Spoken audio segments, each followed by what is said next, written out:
Well, welcome back. Let's get to Peter Beattie now. We described him as a former chairman of the Commonwealth Games, also former Queensland Premier, also former Sky News host. We must remind our viewers, and he joins us now.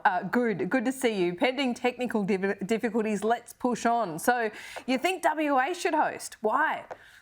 Well, I only said that, Laura, because they have the deepest pockets in Australia, really. If you look at the iron ore, their budget's in strong surplus.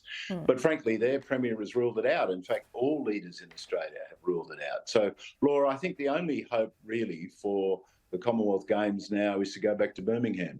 And the reason for that is they've only got 3 years. So they have to get organised.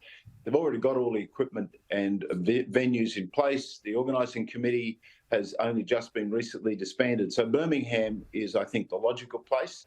Laura, if you look at the countries that can do this, UK can do it, Australia can do it, but we've ruled it out. Canada's not really interested. They looked at South Africa and Durban. That's not a possibility anymore. So it's really either India, Malaysia or Birmingham, and I think with the time available, it's Birmingham. Well, given all of that, Peter Beattie, what about the question on whether the Commonwealth Games should survive? It's had a good run, but maybe it is a little bit irrelevant in 2023. Well, it is part of the Commonwealth, and we have to remember that this is not just an event for sport. It's part of the Commonwealth organisation. Plus, Laura, it does, and this is why I'm a supporter of it, it does have a very special place.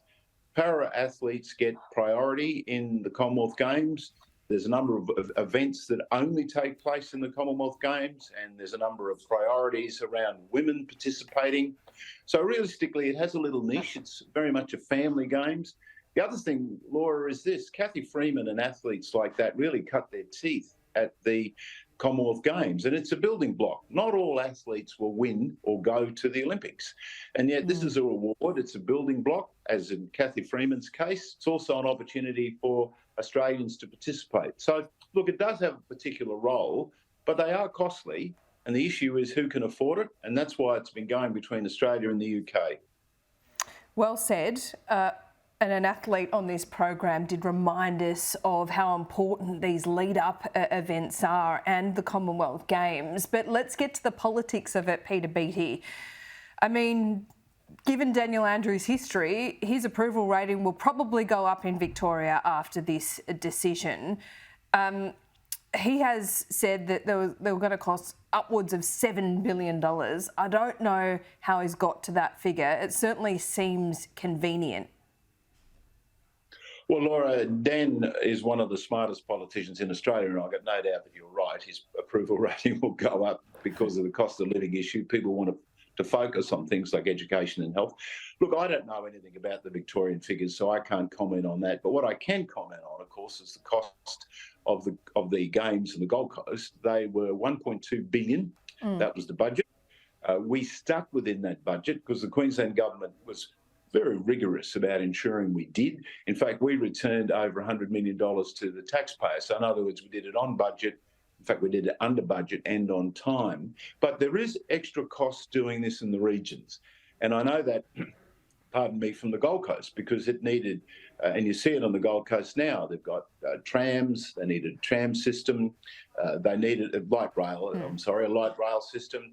They needed to upgrade the heavy rail. They needed to get rid of a lot of bottlenecks in the roads. Right. And they didn't have, Laura, the sort of infrastructure that capital cities have. So it's cheaper to run this event in Melbourne and in Sydney and in Brisbane than it is to run on the Gold Coast or indeed in regional Victoria. So there is an additional cost beyond running it in a major city. So in that sense, the Victorian government's correct. How they got to that figure, I don't know, and I'm not in a position to comment, frankly. But isn't it pretty cynical, and you'll know this, it's clever but cynical, drawing that direct line between schools, hospitals and roads and paying for big sporting events? I mean, by that logic, Anastasia Palaszczuk is ripping $5 billion away from schools, hospitals and roads in Queensland to host the Olympic Games.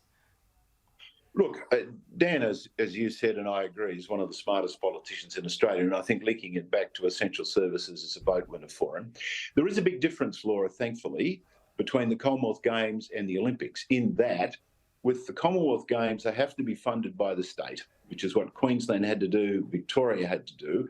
The Olympics now realise that these big events, as you quite correctly identify, they are expensive.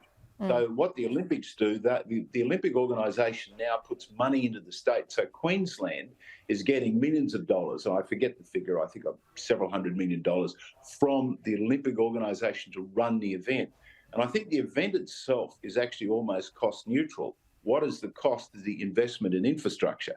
Now, from Queensland's point of view, Laura, it's actually pretty clever, because what happens with the Olympics, southeast corner of Queensland, we get a lot of infrastructure that otherwise wouldn't get, and it's going to get priority from the Commonwealth, whereas they couldn't do that. They'd have to then put money into Victoria and New South Wales. The Commonwealth can prioritise by saying, well, look, we've got the Olympics, so they need special treatment.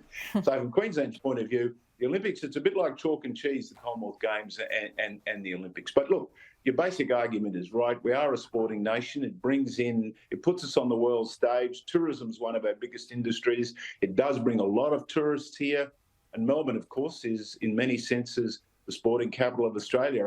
If it wasn't for rugby league being so big in Sydney and Brisbane and Queensland and New South Wales, I'm sure Melbourne would be the sporting capital.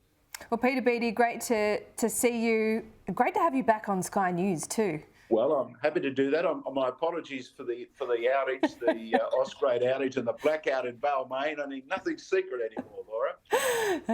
It isn't. We can get you any time. We'll see you soon, Peter Beattie. Thanks so much.